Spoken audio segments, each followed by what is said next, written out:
good for them, man. You know, you guys are organizing this. Good, hey, go ahead and do it. Go ahead and do it. Man. We're always the Black Berets. We're always behind the scenes. You know, we try to stay away. We try to stay out of the limelight. So that's what made us so mobile.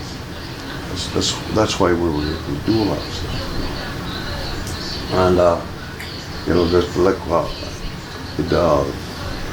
the Denver Youth Conference back in '69, '70. That's when I met Corky. You know, we used to go over there, and Chamo was he's the founder of the Black Berets.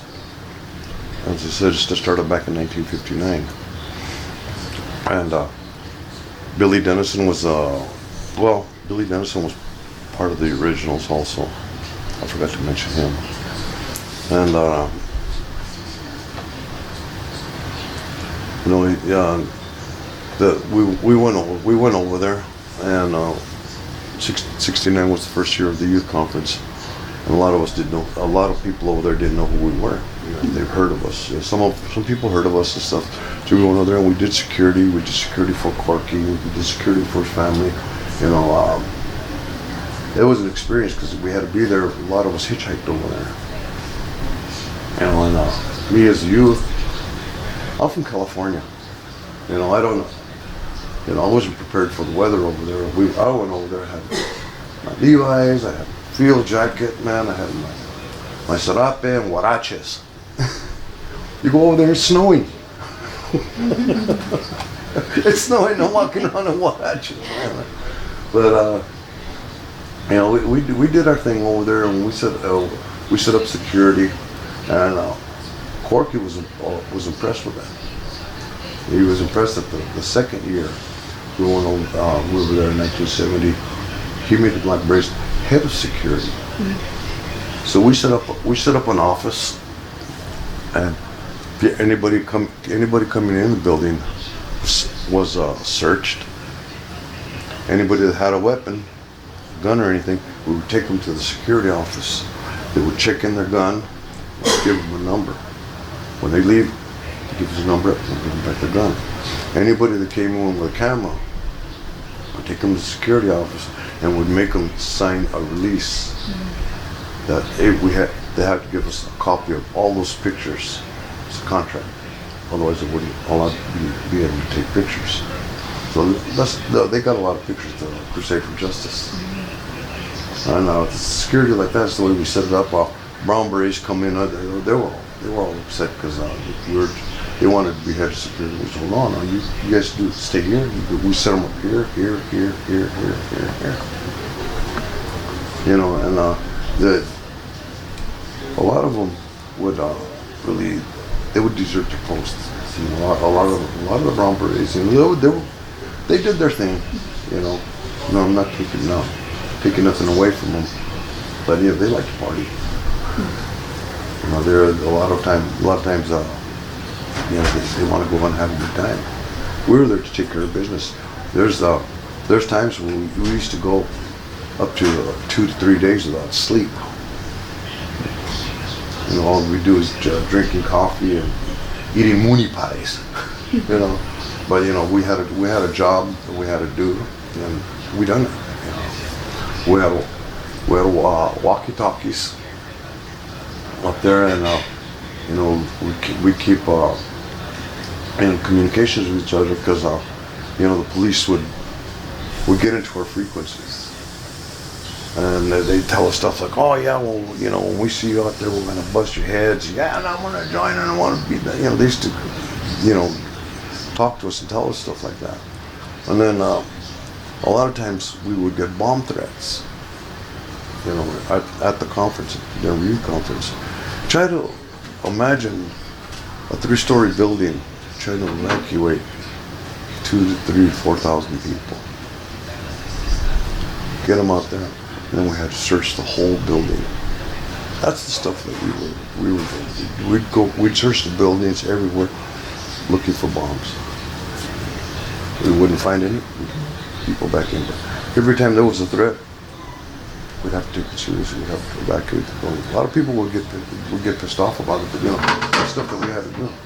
You know, Corky would see stuff like that. That's why, you know, he had a lot of respect for Corky. My first experience with Corky, you know, I was over there. There were guys from Colorado, from Denver. So I was gonna beat the crap out of these guys. I was getting ready to go on. Corky comes in. He says, "Hey, Daniel, what's going on?" He says, "No, Corky." I says, "I beat the hell out of these guys." He said, "Why?" I said, "They're making fun of my accent." They said, you know, they say I'm talking with a California accent. They said, they're the ones that talk with an accent. They said, they talk like niggers. Yeah, and Corky told me, "Does it hurt?" I said, "Yeah, it hurts." He said, "How much does it hurt then?" Yeah? He says, "Are you cut? Are you bleeding? Are you laid out in the street with your teeth knocked out?" I go, "No." He says, "Daniel," he said, "if you get angry about everything people say about you, he said, you're going to be fighting the rest of your life. You're never going to live a life of peace." And I'm a 17-year-old kid, and I was looking at this thing, wow, that's heavy. You know, and I guess I had a confused look on my face. Corky said, "Let me explain it to you a little easier so you'll understand this." He said, "Okay, sticks and stones could break your bones, but names never hurt you." I go, "Oh man," that made me feel stupid. But yeah, I remember Corky saying that. And, words of wisdom. Yeah. Words of wisdom. And I told him that a couple of times. He go, "You remember?" He just laughs. "Oh, that was funny, huh?" Yeah. He said, "You should see the look on your face when I told you that." Going to that. Tell us a little bit, like, for the average person that wouldn't know who Corky is. I mean, you bring up Corky. I know who he is, but I mean, someone out there that has no idea who Corky is. Corky Gonzales, Rodolfo Corky Gonzales. He was the founder of the Crusade for Justice. You know, he's a Chicano civil rights leader. You know, the blacks had their, you know, their leaders. They had, they had Martin Luther King, they had Malcolm X. Okay, you know, they had their militant and their nonviolent. The Chicano movement had the same thing. Corky was more radical, and he was more militant. He was the Malcolm X of the Chicano movement. Cesar Chavez was the Martin Luther King of the Chicano movement. And you know, they got the Crusade for Justice going. They started a newspaper called Arroyo. We had a chapter of the Black Berets up there, and also they formed their own school called Tlatelolco. The school is still active Yeah, to this day. It's recognized in the system. So if you get a degree from that college, it's recognized. And Corky, before he became an activist, he was a boxer. He was a professional boxer. I think he was a lightweight champion. I was there, and as he was a very smart guy. You know, he organized. He brought together the raza over there. But he was also He was very humorous. He was a jokester, you know, because I know he would be serious. He'd be talking stuff like that, and he would always throw something funny in it, just to break the monotony. Because you know, you keep hearing people talk after if they're being serious for a while. It gets kind of get kind of easy. So you throw a little humor in it, Yes. and it kind of makes you laugh and it puts you back into focus. It's a good communicator. He's good at that. He's really good at that. You know, the speaker. When you heard him speaking, he's just like hypnotized you. Just wow, you know. Very engaging. There's a lot of things on the internet about him. Yes, you can put him up and you'll find it. It's funny because when I was working with some guy, he told me how he once heard him speak, and he goes, he just moved the masses when he spoke. It was like, whoa. That's a gift. That is a gift. And they said we also had a Black Beret chapter up there. Matter of fact, Corky's daughters, they were in it. You know, they were the mujeres, the Black Berets, you know, thing about our women. Well, you know, they were just as important in a revolution. One of the most important key people in a revolution is the woman, because they could get around, they could do a lot more, and we respected the woman. You know, the woman is sacred, even in thought. You know, so they didn't walk behind us; they walked side by side with us, and everything that we do, we involved them.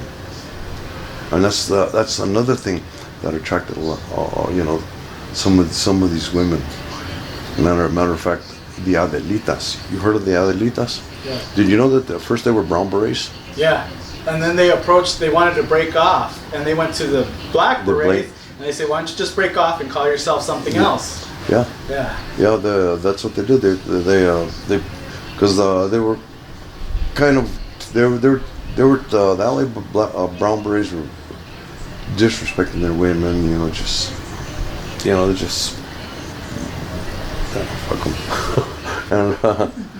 and they broke away. They approached us because, you know, they got to know us, and they liked the way we respect our women. We treat them fairly. You know, they got just as much say as we do. You know, and they're on the front lines with us. They wanted to become Black Berets, and we told them, man, we're honored, man. That would be awesome, but you know what? No. Right now, you know, the Brown Berets, for some reason or another, they didn't like the Black Berets from the north. And if they would have started a Black Beret chapter in LA, we would have more conflict with them. So you're better off starting off the Adelitas, and that's what they did. The Adelitas were very successful. But they went on a Black Beret philosophy.